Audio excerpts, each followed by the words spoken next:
Assalamu alaikum students, Bismillahirrahmanirrahim. Today we are going to study Paradise Lost as an epic. It is very important question. ये question आपको इस तरह से भी आ सकता है कि एज एन एपिक पे नोट लिखें या फिर आपको क्लासिकल एपिक कहा जाता है, तभी आपने ये वाला क्वेश्चन करना है। तो एपिक जो है ना, कोई बहुत बड़े पैमाने पे जो नज़म होती है ना, उसको कहा जाता है, जो कि बहुत ज़्यादा बुक्स पे कंसिस्ट करती है। जैसा कि हम सब जानते हैं कि पैराडाइज लॉस्ट जो है ना, उसकी 12 बुक्स हैं टोटल, लेकिन हमारे सिलेबस में तो बुक 1 और बुक 9 है, लेकिन टोटल इसकी बुक्स जो है ना वो 12 हैं। तो ये बहुत बड़ी पोएम है, इसलिए इसको एपिक आ गया। इसके अलावा भी काफ़ी करैक्टरिस्टिक्स ऐसी हैं जिसकी वजह से ये एपिक कहलाती है। तो स्टार्ट करते हैं अपना question. Milton's Paradise Lost fulfils all the characteristics of an epic. कि मिल्टन की जो पैराडाइज लॉस्ट है उसमें एपिक वाली सारी खसूसियात पाई जाती हैं। Milton is the most sublime among English poets and his poem Paradise Lost among all epics.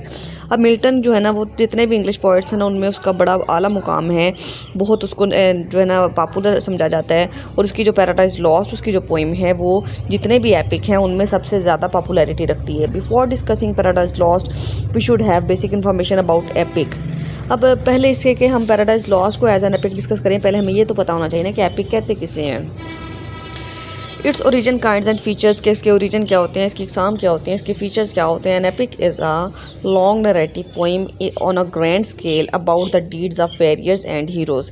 कि एक एपिक जो होती है एक लॉन्ग नरेटिव पोइम होती है जो कि बड़े पैमाने पे लिखी जाती है, जिसमें वॉरियर्स मतलब जंगजुओं के और हीरोज़ के डीड्स के, उनके अमाल के बारे में या फिर उनके कारनामों के बारे में बताया जाता है।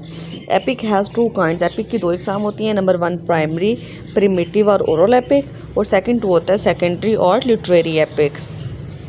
Milton's Paradise Lost is a literary epic. ये एक लिटरेरी एपिक है। It has full epic apparatus. इसमें तमाम जो अपरेटस हैं, तमाम जो खसूसियात हैं ना एपिक वाली, वो पाई जाती हैं। It has epical traits of innovation, digression, similes, legend, historical eloquent speeches, supernatural elements, journey, battles and scenes in the underworld. इसमें ये सारी खसूसियात जो हैं हमें देखने को मिलती हैं। It's theme is grand, style is superb, characters और ऑफ एपिकल स्टैचूर। इसका थीम भी जो है वो ग्रैंड है, स्टाइल भी बहुत अच्छा सा है, करैक्टर हैं जो वो भी यूनिवर्सल हैं। तो हर लिहाज से जो है ना ये एपिक कहलाता है। अब जो अरिस्टोटल के अकॉर्डिंग, अरिस्टोटल जो है ना वो एक क्रिटिक है, उसके अकॉर्डिंग क्या ये एपिक है या नहीं है। अब अरिस्टोटल ने ना एक एपिक के लिए कुछ स्टैंडर्ड रख दिए हैं, कुछ जो है ना रूल्स बना दिए हैं कि अगर किसी पोइम में ये करैक्टरिस्टिक्स पाई जाएँ तो वो एपिक कहलाती है। According to Aristotle, an epic has 8 characteristics. Number 1 grand theme, number 2 fable, number 3 subject, number 4 machinery, number 5 characters, number 6 integrity and episodes, number 7 grand style, and number 8 sentiments. Milton's Paradise Lost comes up to all the standards. अब Milton की जो paradise Lost है वो इन तमाम standard पे पूरे उतरती है, सेट बाय अरिस्टोटल, जो कि अरिस्टोटल ने बताए हैं, और shown by great classical writer या फिर जो बहुत बड़े बड़े क्लासिकल राइटर गुजरे उन्होंने बताए हैं। Milton's Paradise Lost has a grand theme. इसका थीम बहुत बड़ा है। थीम हमने इसका पढ़ लिया ना, justify the ways of God to man.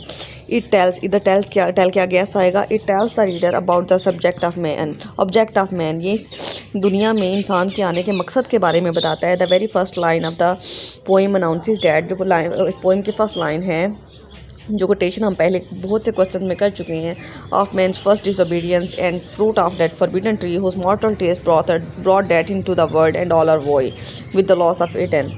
Similarly, the ultimate theme of Paradise Lost asserts eternal providence and justify the ways of God to man. कि इसका जो मेन थीम है वो ये है कि justify the ways of God to man. Thus the poem fulfills the first condition set by Aristotle. तो पहली कंडीशन जो तो उसकी पूरी होगी कि इसका जो थीम, एपिक का जो थीम है वो ग्रैंड होना चाहिए, तो पैराडाइज लॉस्ट का जो थीम है वो ग्रैंड है।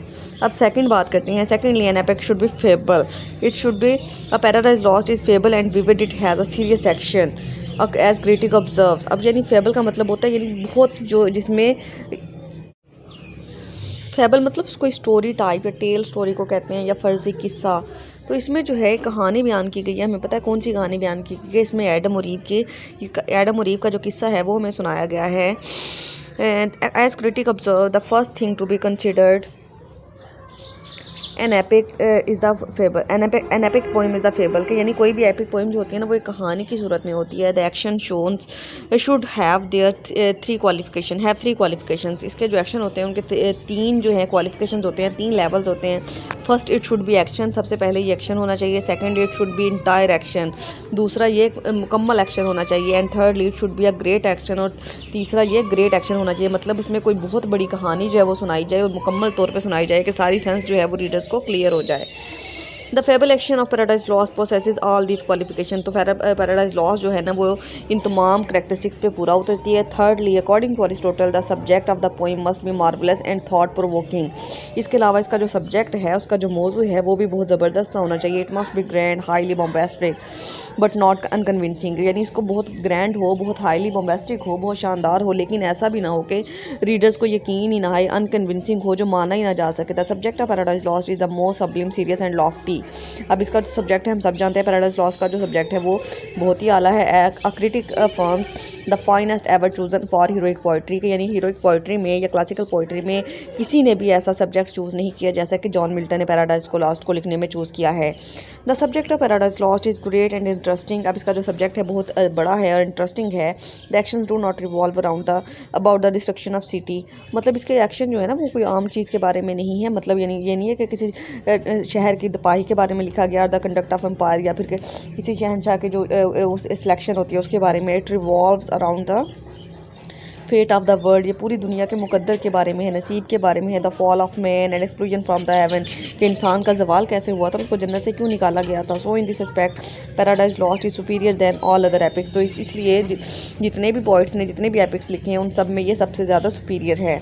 Fourthly Milton's para description about his characters is unique and sublime. इसके अलावा इसके करेक्टर्स के बारे में जो उसकी डिस्क्रिप्शन है, उसकी जो वजाहत है बहुत ही आला है।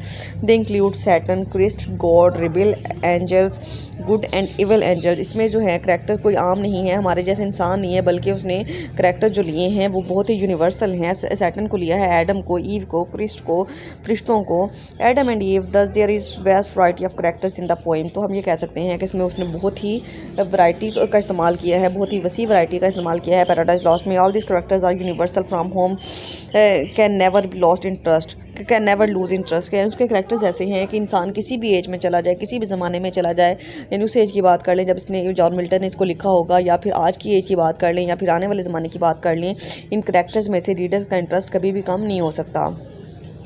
Fifthly Milton employs and elaborate super natural machinery to produce the effect of marvellous.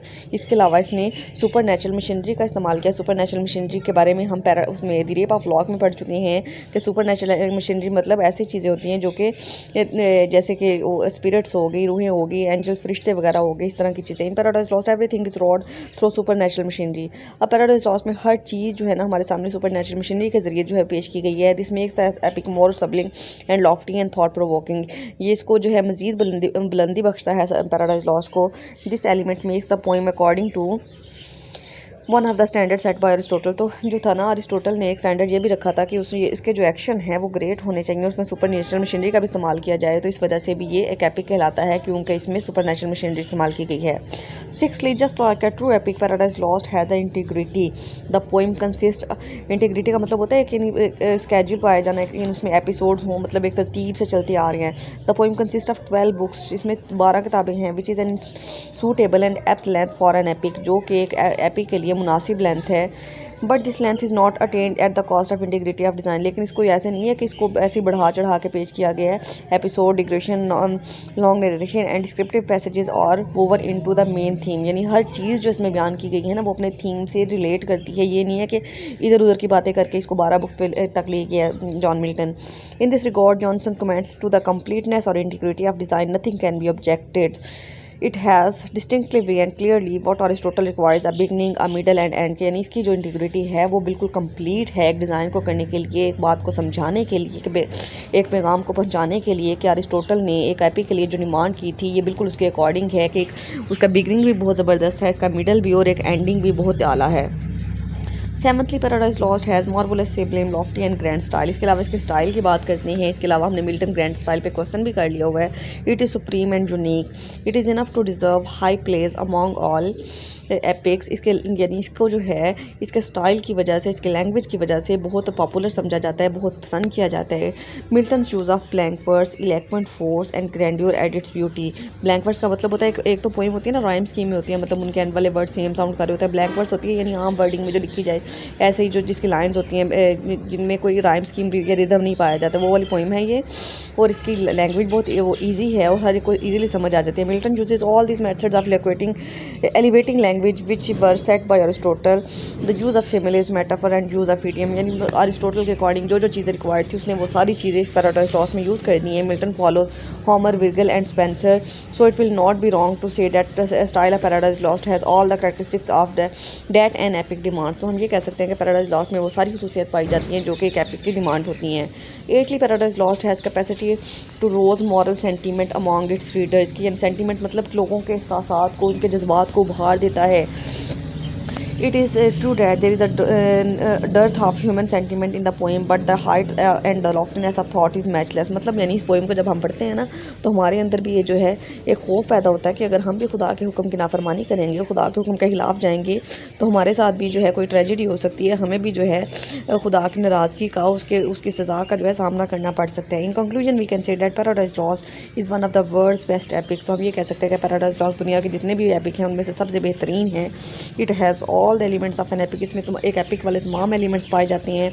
It fulfils all the standard set by Aristotle for an epic. Aristotle ने जो सेट किए थे एक एपिक के लिए स्टैंडर्ड, उन सब पे ये पूरा उतरता है। Describes universal events not local और नेचुरल। इसने मतलब उसने ना तो नेचर की बात की है, ना ही कोई लोकल बात की है, आम बात की है, बल्कि उसने यूनिवर्सलिटी को लेके चला है। It is grand, marvellous, sublime, lofty in every respect. तो ये हर लिहाज से जो है ग्रैंड है, ज़बरदस्त है। So we can claim that Milton's Paradise Lost fulfils all the characteristics of an epic. तो हम ये कह सकते हैं कि जो कि हमारा क्वेश्चन था कि पैराडाइज लॉस्ट जो है एक एपिक की तमाम खसूसियात रखता है, इसलिए इसको हम एक परफेक्ट एपिक कह सकते हैं।